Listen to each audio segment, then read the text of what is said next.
Benim önderim Muhammed, bütün alemlere rahmet. Benim önderim Muhammed, bütün alemlere rahmet. İki cihanla selamet. Ben Muhammed hayranıyım, ben Resulün hayranıyım.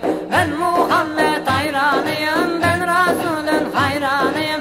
Ben Muhammed hayranıyım, ben Resulün hayranıyım.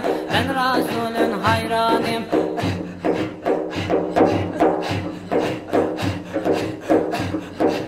Ümmetini çok sevensin, sevgi şefkat örneğisin.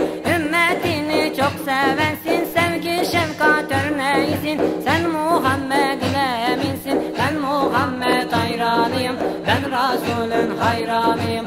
Ben Muhammed hayranıyım, ben Resulün hayranıyım.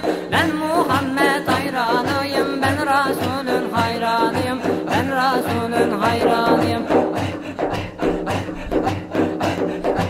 Ümmetini çok seversin, sevgi şefkat örneğisin. İki cihanın güneşi, dünyada bulunmaz eşi. Yüce Hakk'ın sevgilisi, ben Muhammed hayranıyım. Ben Resulün hayranıyım. Ben Muhammed hayranıyım.